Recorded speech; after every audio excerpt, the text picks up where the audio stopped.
Selamat datang. Kali kita akan membahas sesuatu yang mungkin pernah kita hadapi, ketidaksukaan orang lain. Namun kali ini kita tidak akan membahas amarah, perdebatan atau pembalasan. Kita akan membahas kekuatan dalam ketenangan. Di dunia yang bising ini, di mana setiap opini tampaknya harus disuarakan dan setiap serangan dibalas dengan lebih keras, ada kekuatan luar biasa dalam memilih untuk tidak ikut serta. Bayangkan sebuah danau yang tenang. Sekeras apapun batu dilemparkan, permukaannya akan kembali tenang. Diam yang kita bahas di sini bukanlah kekalahan, melainkan sebuah keputusan yang disadari. Dalam pembahasan kita kali ini, kita akan menjelajahi berbagai aspek dari strategi melawan dengan diam ini. Kita akan membahas mengapa orang bisa menjadi tidak suka, mengapa diam bisa menjadi senjata yang ampuh, bagaimana menerapkannya secara efektif, dan yang terpenting, bagaimana menjaga kesehatan mental kita di tengah ketidaksetujuan orang lain. 1. Memahami sumber ketidaksukaan. Sebelum kita membahas tentang diam, penting untuk memahami dari mana ketidaksukaan itu berasal. Seringkali, kebencian atau ketidaksukaan seseorang tidak ada hubungannya dengan kita secara pribadi. Ini bisa berakar pada rasa tidak aman mereka sendiri, pengalaman masa lalu yang menyakitkan, atau bahkan ketidakmampuan mereka untuk memahami perbedaan. Pikirkan tentang orang yang pernah melontarkan komentar negatif atau menunjukkan ketidaksukaan kepada Anda. Apakah Anda benar-benar tahu apa yang sedang mereka alami? Apakah Anda tahu kekhawatiran atau perjuangan mereka? Seringkali orang yang paling keras dalam mengkritik adalah mereka yang paling berjuang dengan diri mereka sendiri. Mungkin mereka merasa terancam oleh keberhasilan atau kebahagiaan Anda. Mungkin mereka iri dengan sesuatu yang Anda miliki atau capai. Atau mungkin mereka hanya belajar untuk merespons dengan negatif karena itulah yang mereka alami dalam hidup mereka. Memahami akar dari ketidaksukaan tidak berarti membenarkan perilaku mereka. Tetapi ini membantu kita untuk tidak mengambilnya secara pribadi. Ini membantu kita untuk melihatnya sebagai refleksi dari kondisi internal mereka, bukan kekurangan kita. Penting juga untuk membedakan antara kritik yang membangun dan ketidaksukaan yang murni. Kritik yang membangun bertujuan untuk membantu kita berkembang, meskipun mungkin terasa sulit untuk didengar pada awalnya. Ketidaksukaan di sisi lain seringkali bersifat destruktif dan tidak memiliki tujuan positif. Diam lebih tepat digunakan untuk menghadapi ketidaksukaan yang murni ini. Luangkan sedikit waktu sekarang untuk merenungkan hal ini. Pikirkan tentang seseorang yang pernah menunjukkan ketidaksukaan kepada Anda. Bisakah Anda melihat kemungkinan bahwa perilaku mereka mungkin berasal dari sesuatu yang lebih dalam diri mereka sendiri? Tidak perlu terburu-buru. Berikan diri Anda waktu untuk merenungkan. Ingatlah, memahami sumber ketidaksukaan adalah langkah pertama untuk melepaskan diri dari dampaknya. Ketika kita menyadari bahwa ini seringkali bukan tentang kita, kita dapat mulai melepaskan beban emosional yang mungkin kita bawa. 2. Kekuatan dalam ketiadaan respons. Sekarang mari kita masuk ke inti dari topik kita. Kekuatan dalam diam. Di dunia yang selalu mengharapkan tanggapan, ketiadaan respon dapat menjadi sangat kuat, bahkan mengganggu bagi orang yang melontarkan kebencian. Bayangkan seseorang melemparkan bola api verbal ke arah Anda. Jika Anda bereaksi dengan marah atau defensif, Anda pada dasarnya memberikan umpan balik yang mereka cari. Anda menunjukkan bahwa kata-kata mereka memiliki dampak, bahwa mereka berhasil memprovokasi Anda. Namun, jika Anda memilih untuk tetap diam, bola api itu akan kehilangan momentumnya. Tidak ada target untuk dibakar. Ketidaksukaan mereka terpantul kembali pada diri mereka sendiri. Diam tidak sama dengan kelemahan. Justru sebaliknya, dibutuhkan kendali diri yang luar biasa untuk tidak terpancing oleh komentar negatif. Ini menunjukkan bahwa Anda memiliki kekuatan untuk mengendalikan emosi Anda, bahwa Anda tidak perlu validasi atau persetujuan dari orang yang tidak menyukai Anda. Diam juga menciptakan ketidakpastian bagi orang yang tidak suka. Mereka mungkin bertanya-tanya mengapa kata-kata mereka tidak berpengaruh. Apakah Anda tidak mendengar mereka? Apakah Anda tidak peduli? Ketidakpastian ini bisa menjadi lebih membuat frustrasi daripada perdebatan langsung. Selain itu, diam melindungi energi Anda. Terlibat dalam perdebatan yang tidak perlu dengan orang yang tidak suka seringkali menghabiskan waktu dan energi yang berharga. Dengan memilih diam, Anda mengarahkan energi Anda ke hal-hal yang lebih penting dan positif dalam hidup Anda. Pikirkan tentang waktu ketika Anda terlibat dalam perdebatan yang tidak konstruktif. Bagaimana perasaan Anda setelahnya? Mungkin lelah, frustrasi, atau bahkan marah. Sekarang bayangkan jika Anda memilih untuk tidak merespons sama sekali. Energi itu tetap milik Anda. Penting untuk diingat bahwa diam bukanlah satu-satunya respons yang valid. Ada saatnya kita perlu untuk membela diri atau mengklarifikasi kesalahpahaman. Namun, terhadap ketidaksukaan yang murni, yang tidak bertujuan untuk membangun, diam seringkali merupakan pilihan yang paling berdaya. Mari kita lakukan latihan singkat. Bayangkan seseorang mengatakan sesuatu yang tidak menyenangkan kepada Anda. Sekarang, rasakan keinginan untuk merespons, untuk membela diri. Biarkan perasaan itu hadir, tetapi kemudian bayangkan diri Anda memilih untuk tetap diam. Perhatikan bagaimana perasaan itu berubah. Perhatikan kekuatan yang muncul dari ketiadaan respons.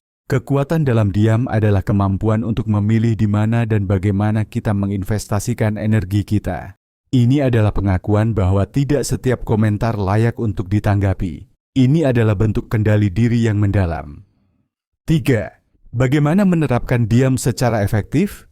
Memutuskan untuk merespons dengan diam adalah satu hal, tetapi menerapkannya secara efektif membutuhkan kesadaran dan latihan. Ini bukan tentang mengabaikan orang secara kasar, tetapi tentang membuat pilihan yang disadari untuk tidak terlibat dalam drama yang tidak perlu.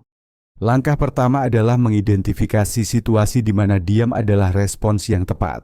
Ini biasanya terjadi ketika seseorang melontarkan komentar negatif yang jelas tidak konstruktif, bersifat pribadi, atau bertujuan untuk memprovokasi. Ketika Anda menghadapi situasi seperti ini, tarik napas dalam-dalam dan berikan diri Anda waktu untuk berpikir sebelum bereaksi. Jangan biarkan emosi Anda mengendalikan respons Anda. Tanyakan pada diri sendiri, apakah merespons ini akan menghasilkan sesuatu yang positif? Jika jawabannya tidak, maka diam mungkin adalah pilihan terbaik. Ketika Anda memilih diam, penting untuk melakukannya dengan percaya diri, bukan dengan rasa takut atau canggung. Pertahankan kontak mata sebentar untuk menunjukkan bahwa Anda mendengar mereka, tetapi kemudian alihkan perhatian Anda. Ini mengirimkan pesan bahwa Anda mengakui keberadaan mereka, tetapi Anda tidak tertarik untuk terlibat dalam percakapan mereka yang negatif. Dalam percakapan tatap muka, Anda bisa menggunakan bahasa tubuh Anda. Jaga postur tubuh Anda tetap terbuka dan santai. Sebuah senyum kecil yang tenang juga bisa sangat efektif. Ini menunjukkan bahwa Anda tidak terpengaruh oleh kata-kata mereka.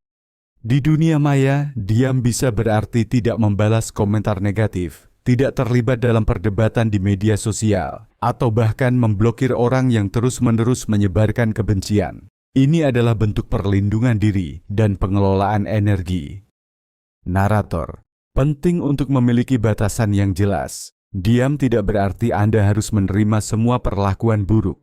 Jika perilaku seseorang sudah melewati batas dan mengganggu kehidupan Anda mungkin perlu mengambil tindakan yang lebih tegas, seperti berbicara dengan pihak berwenang atau memutuskan hubungan. Berlatih bersikap diam membutuhkan kesabaran. Mungkin sulit pada awalnya, terutama jika Anda terbiasa untuk selalu membela diri atau meluruskan kesalahpahaman. Namun, semakin sering Anda melakukannya, semakin mudah dan alami rasanya. Latihan kecil, lain kali Anda melihat komentar negatif secara online yang biasanya akan membuat Anda marah. Tahan keinginan untuk merespons.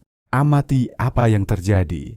Perhatikan bagaimana perasaan Anda. Ini adalah cara untuk melatih otot diam Anda. Ingatlah, menerapkan diam secara efektif adalah tentang membuat pilihan yang disadari dan percaya diri untuk tidak memberikan energi Anda pada hal-hal yang hanya akan menguras Anda. Ini adalah tentang melindungi diri Anda dan fokus pada hal-hal yang benar-benar penting. 4.